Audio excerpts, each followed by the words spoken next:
Assalamualaikum warahmatullahi wabarakatuh. Perkenalkan, saya Linatus Sofia, Prodi Pendidikan Bahasa dan Sastra Indonesia semester 7 dengan NIM 0495022227 dari UPPJJ UT Purwokerto. Pada kesempatan kali ini, saya akan presentasikan tugas 3 Filsafat Ilmu.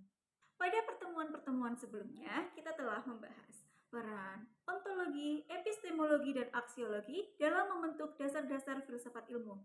Dan pada pertemuan kedua filsafat ilmu, kita telah membahas peran filsafat ilmu dalam memperkuat ilmu pengetahuan. Baiklah, pada tugas ketiga filsafat ilmu, kita akan membahas filsafat ilmu dan isu kontemporer pendidikan nasional. Dan topik yang akan kita bahas pada hari ini, pilar-pilar pendidikan dan relevansinya di era digital.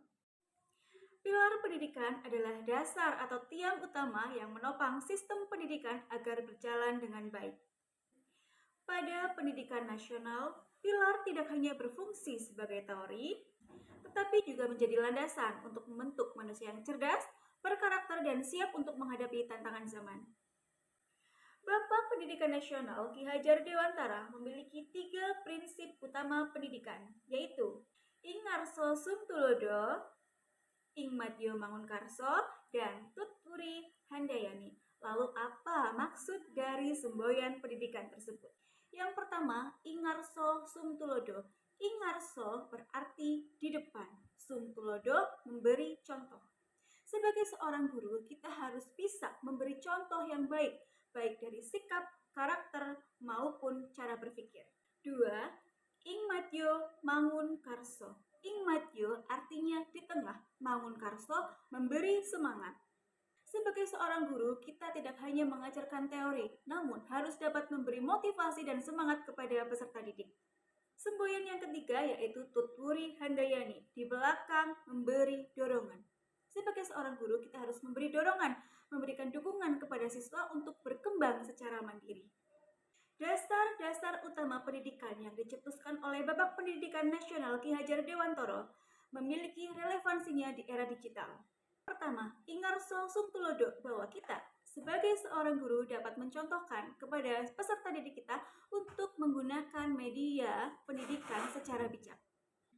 Guru dapat mencontohkan untuk menggunakan gadget untuk mencari sumber referensi atau sumber bacaan dari mata pelajaran terkait yang diajarkan.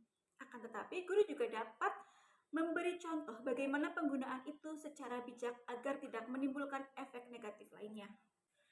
Ing Madyo Mangunkarso, guru perlu memberikan semangat dan dukungan kepada siswa yang akan belajar di platform-platform digital seperti Google Meet, Canva, dan Google Classroom sehingga menciptakan pembelajaran yang kreatif dan inovatif.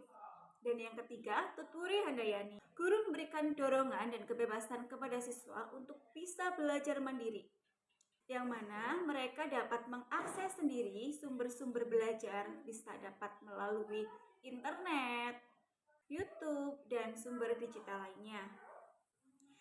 Pada penerapannya, pendidikan di era digital ini memiliki beberapa tantangan.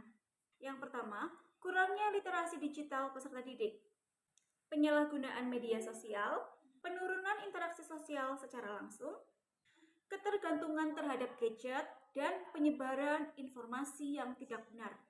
Lalu, bagaimana kita dapat mencari solusi dari tantangan tersebut?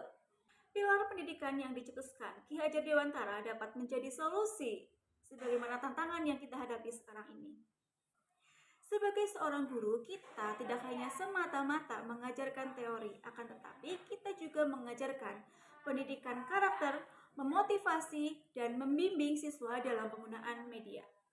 Dengan menerapkan prinsip pendidikan tersebut, diharapkan siswa dapat berpikir lebih kritis, mandiri, kreatif, berkarakter, dan memiliki etika. Pada era digital ini, kita tidak hanya semata-mata mengikuti perkembangan zaman. Akan tetapi, pendidikan harus mampu mengimbanginya dengan pendidikan yang berkarakter dan melihat dari sisi kemanusiaan. Oleh karena itu, perlu adanya kolaborasi antara guru, peserta didik, dan teknologi agar pendidikan nasional dapat menghasilkan generasi yang cerdas, beretika, dan siap menghadapi tantangan. Demikian presentasi yang dapat saya sampaikan. Kurang lebihnya mohon maaf. Terima kasih. Wassalamualaikum warahmatullahi wabarakatuh. I just had to let you know you're